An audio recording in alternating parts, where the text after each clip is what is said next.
So I've been a little busy and figured I would do just some more history work here. Been working on some binders and stuff in the office, and I figured I would go. I haven't done much on the 140 side, particularly in terms of price. Well, the binder I happen to be working on tonight is It's the September of 1973 sales manual.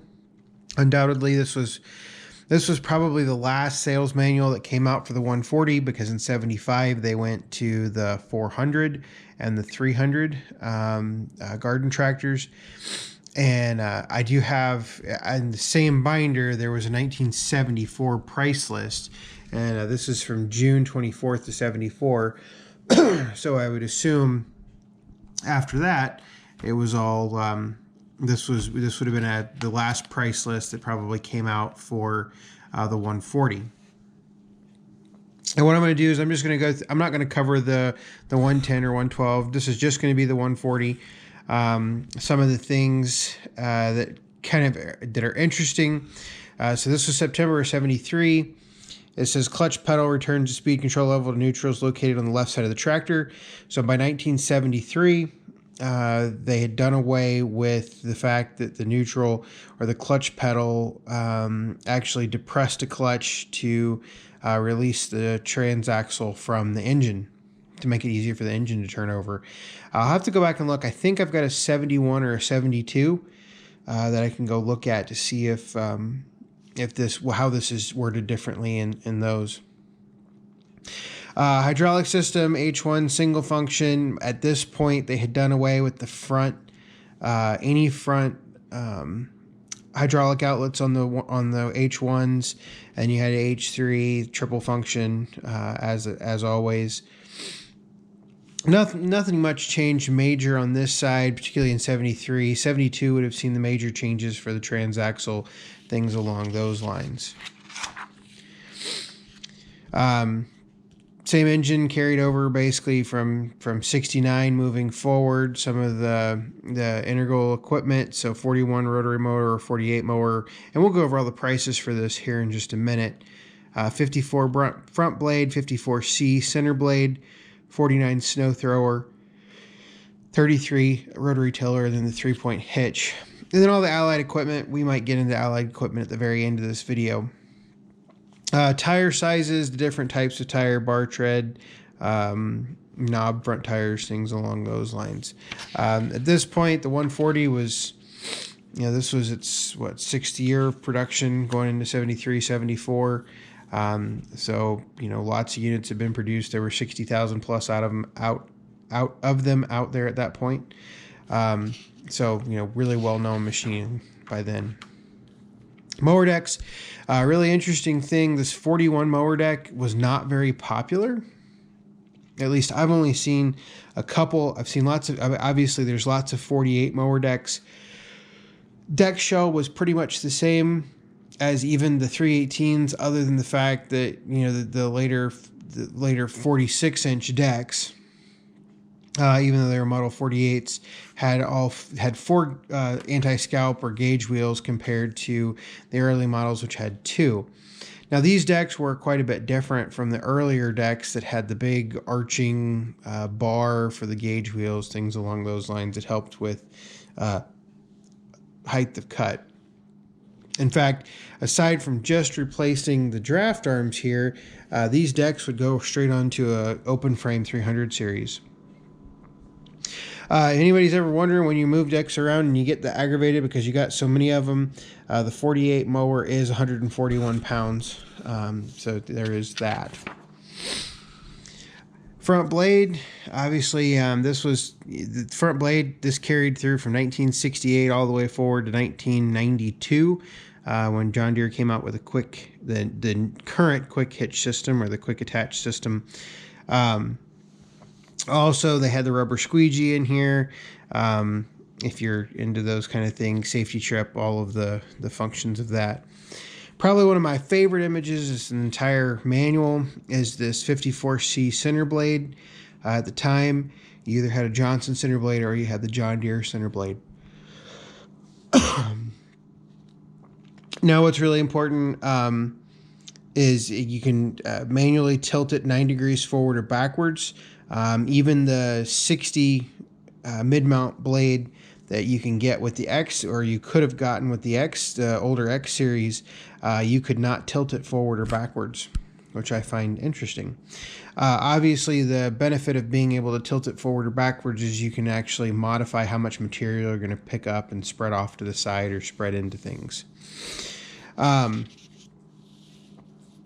Yeah, see, it says specification 9 degrees forward or rear.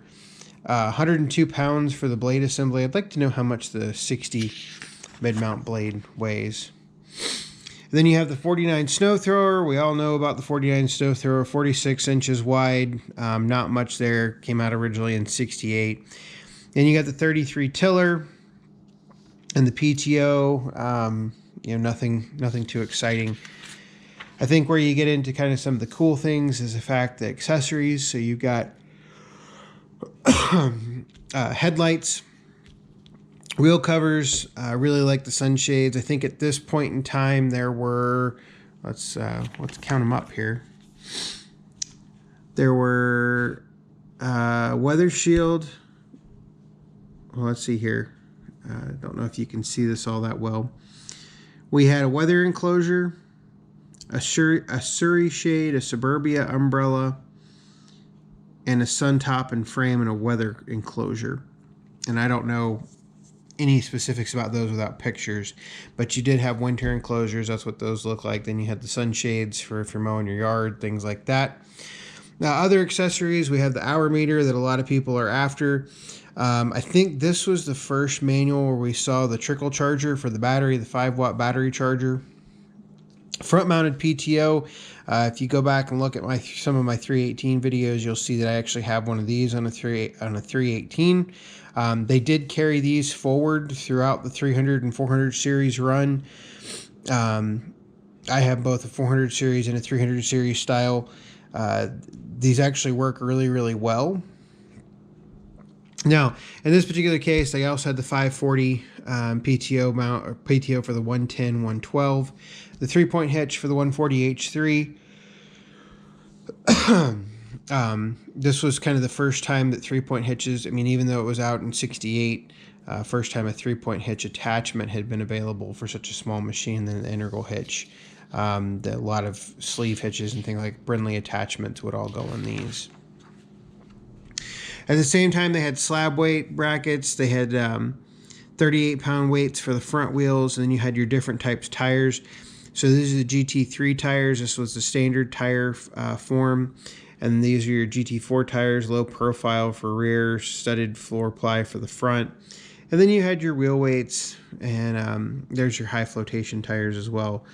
If you look back at my 69 140 H3 videos, the most recent one that I purchased, you'll notice that I switched out these high flotation tires to the high flotation GT3 front and 2-inch wider GT5 rears.